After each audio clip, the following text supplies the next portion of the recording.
Hey everyone, Dennis here from Buckle Up Aviation. What I thought we'd do today is take a quick look at the Honeycomb Yoke. I've had this yoke for about 3 weeks now. Got it set up and got it configured, and so let's go ahead and dive in and take a look. All right, so the first thing I want to talk about with this yoke is overall, what do you look for in a good quality yoke?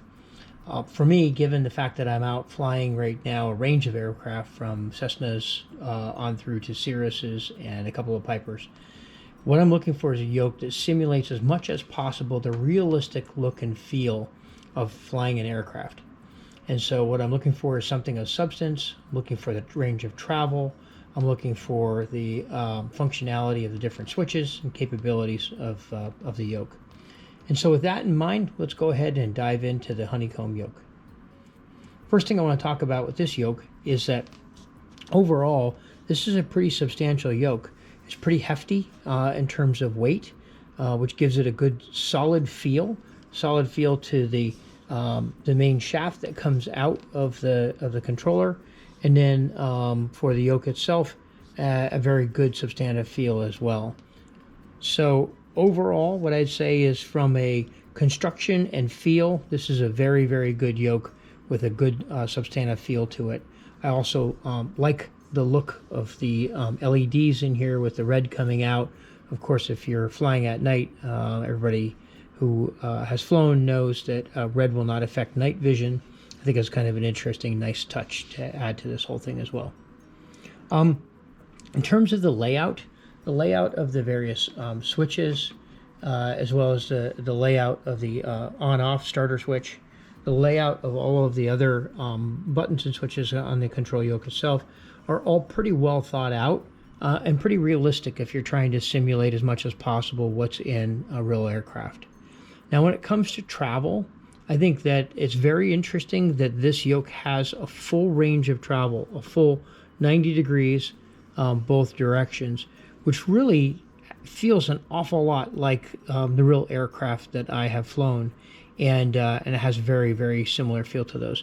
At the same time, also the ability to move forward and to move back, the range of control, the range of motion is actually pretty substantive, with no detents or stops or feeling like it clicks or does anything strange like that. Has a very, very smooth, almost ball bearing like motion, which is very, very nice to have.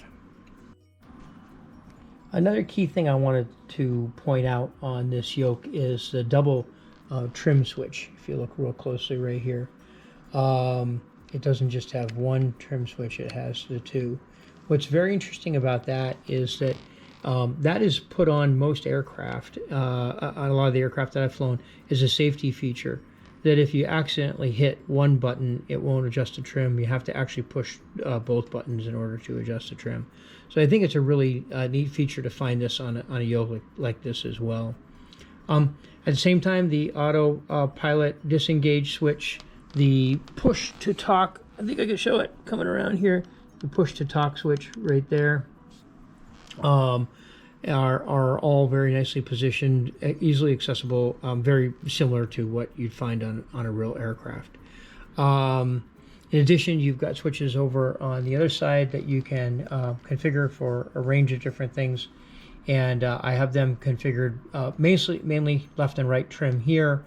I think I've configured these actually to be for flaps right now, given that there's no easily accessible flap switch anywhere else in my setup.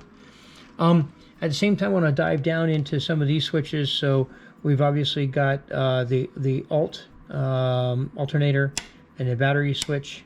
We've got the avionics bus 1, the avionics bus 2, which obviously then bring to life our PFD and our MFD. At the same time, we've got a switch for the beacon, which interestingly, even though I have it mapped appropriately, does not turn the beacon on the aircraft that I've got configured in X-Plane 11. But turning on landing lights, you see that those come on, turn those back off. Turn on the taxi lights, you can see those come on. Turn on the nav lights, you can see that both nav lights come on. At the same time, turn on then the strobe lights, you can see the strobes come on. So going ahead and lighting everything up, as if we were about to take off. I've got the beacon, the landing, taxi, nav, and strobe lights all on. At the same time, down here is an ignition switch, both for the magnetos, the right magneto, left magneto, both. And then it's got a start area.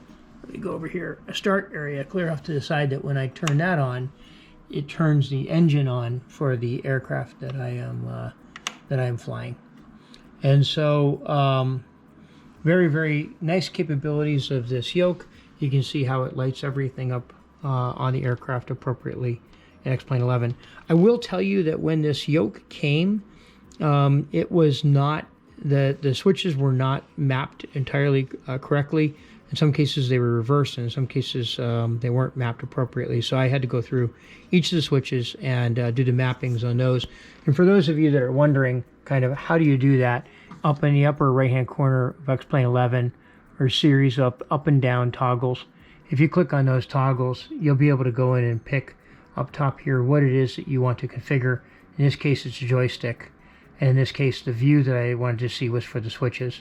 I could go over to the starter switch and go ahead and make sure that all of those are right, and that's what I did. Is I went through all the switches, went through all the range of motion to make sure that all the buttons worked appropriately, and that the full range of motion of the yoke was recognized by X-Plane 11.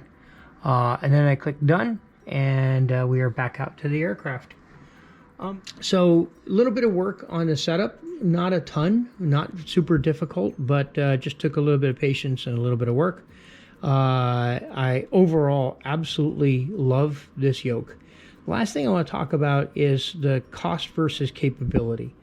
I think, at least in terms of the research that I've done, SayTech and a whole bunch of others that are out there right now, in terms of the cost versus the functionality, this is not the cheapest yoke, but in terms of functionality, integrating the switches, integrating the starter, and having all of the functionality that we talked about earlier in the video, I think this yoke right now is one of the best capability yokes for the cost that you're going to spend.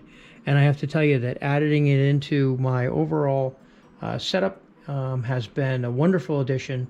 I'm really excited to be flying with it, and I'm glad to be able to share this video with you. So if you enjoyed this video, please give it thumbs up.